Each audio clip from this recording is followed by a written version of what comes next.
Bonjour à tous. Aujourd'hui, je vais essayer de vous expliquer comment on peut isoler un mur des années 60. Donc, à cette époque, il n'y avait aucune isolation. Donc, en général, vous aviez le mur en parpaing, ensuite une lame d'air d'environ 5-6 cm, et ensuite de la brique plâtrière de 5 cm. Donc, vous aviez un vide d'air entre le parpaing et la brique plâtrière, avec de l'air qui circule, où vous avez des phénomènes de convection. Vous avez souvent des entrées d'air par les volets, et ça vous refroidit énormément votre mur. Donc ce qui est intéressant, c'est d'insérer par exemple de la ouate de cellulose.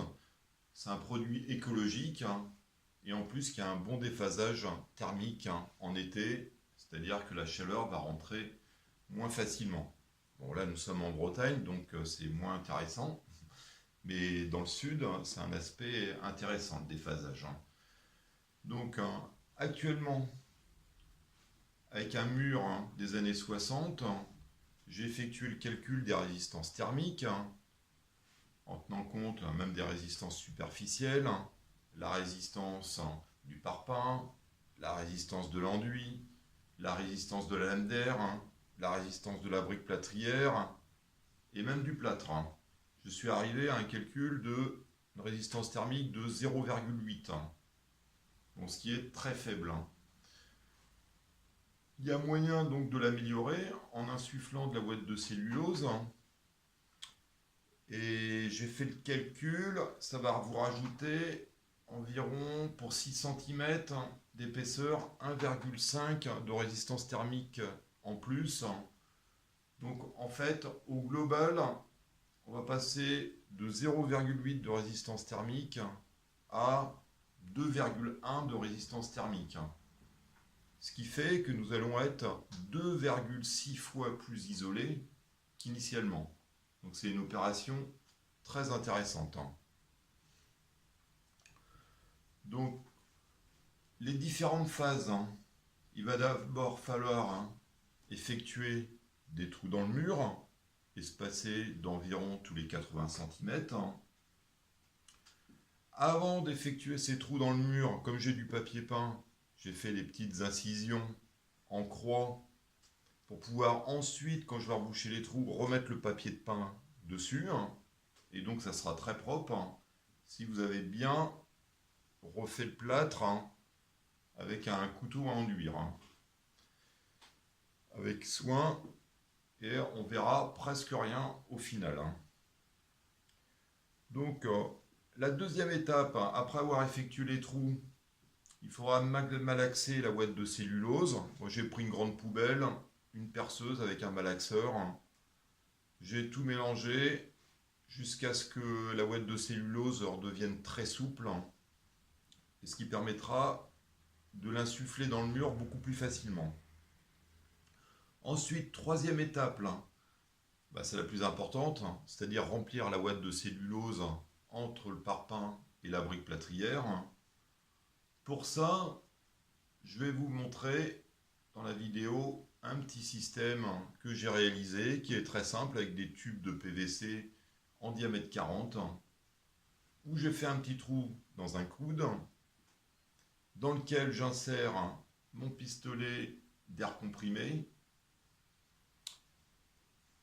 Ce qui va se passer, c'est que le flux d'air envoyé par l'air comprimé va créer une dépression dans la partie du dessous du coude, ce qui va me permettre de pouvoir aspirer ma ouate de cellulose.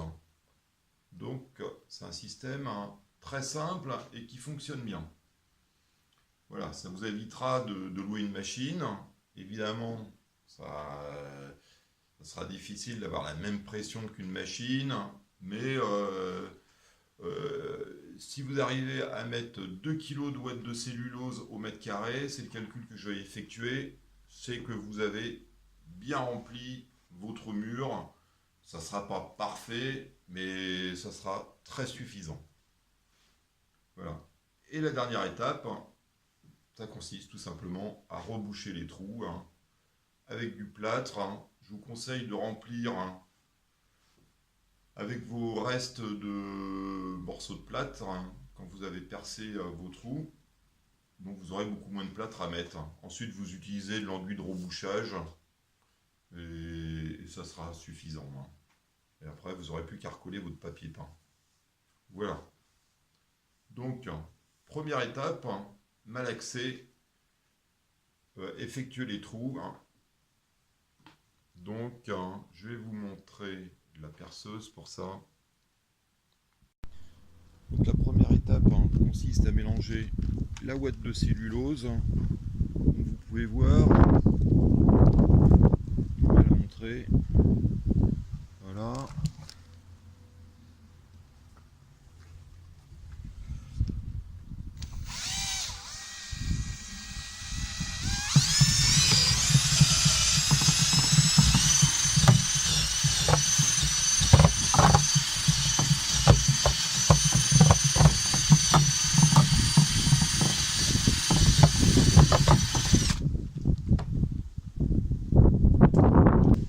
Donc vous pouvez voir le résultat après remplissage.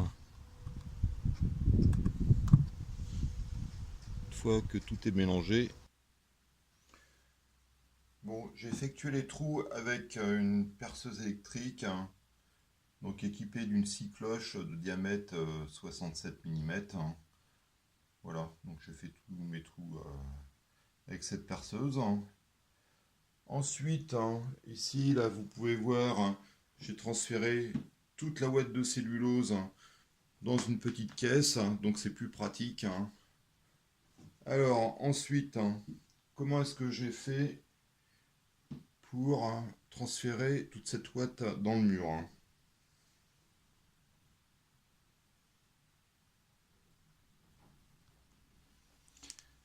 Alors, je vous présente ma petite astuce. Donc, vous voyez, c'est très simple, avec des tubes en PVC, diamètre 40. J'ai fait un petit montage.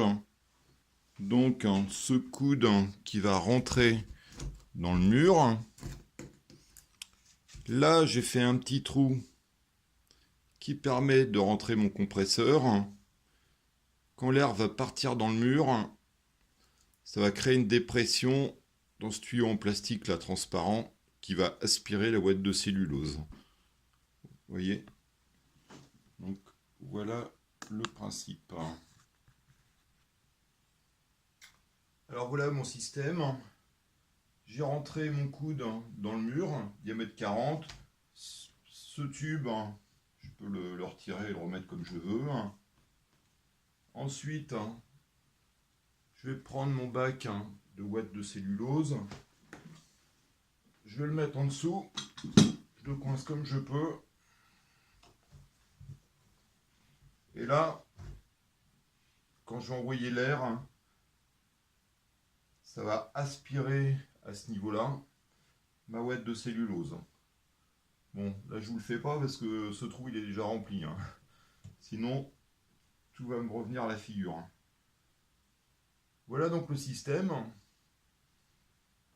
Quand j'envoie avec mon compresseur de l'air dans le mur, ça crée une dépression ici et ça aspire la ouate de cellulose. Voilà. Après, deuxième système.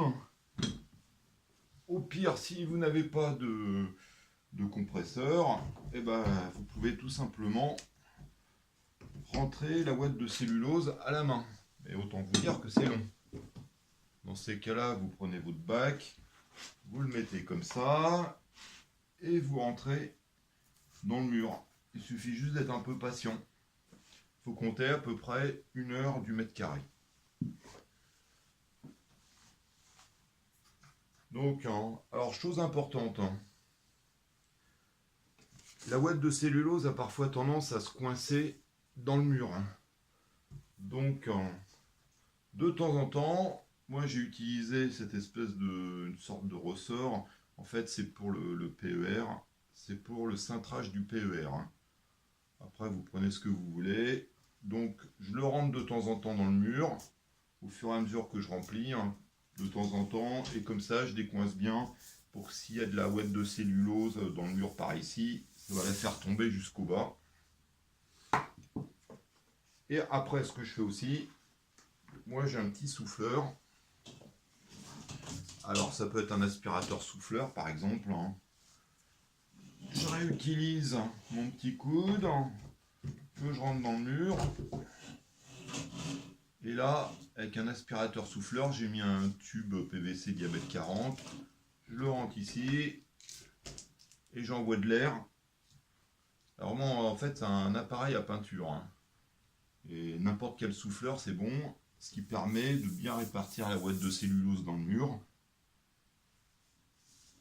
Et comme ça, quand je vais en remettre, tout sera tombé au bas.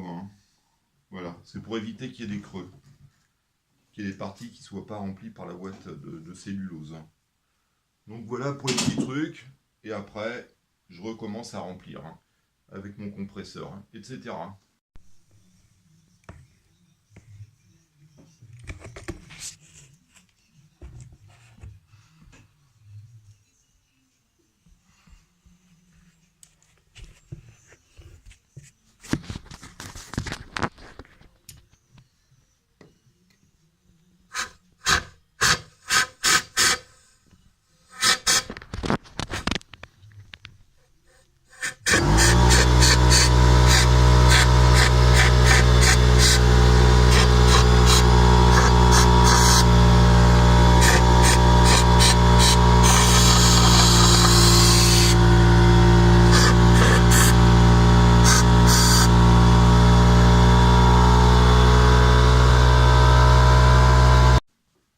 Donc vous faites, moi j'ai fait des trous à peu près à 80 cm les uns des autres. Une fois que vous avez fini tout ce travail, vous n'avez plus qu'à reboucher au plâtre. Donc vous rebouchez tout ça au plâtre. Éventuellement vous remettez les vieux bouts de plâtre avant là, pour pas avoir à mettre trop de plâtre. Vous lissez bien et après vous remettez le papier peint comme ça, recollé. Et si vous avez bien fait, on verra quasiment plus rien. Voilà. Chose importante aussi, les volets, les coffrages de volets. Donc, comme vous pouvez voir ici, en fait, vous avez beaucoup d'air qui passe du coffrage de volets à l'interstice entre la brique plâtrière et le parpaing.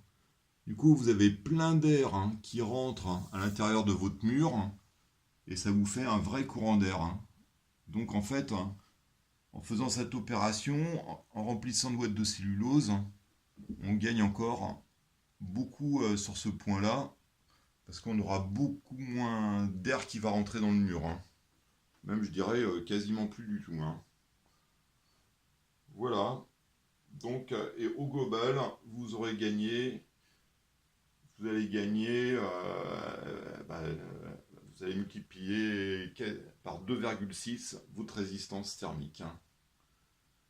Voilà. Je vous souhaite une bonne journée et à bientôt pour une prochaine vidéo. Au revoir.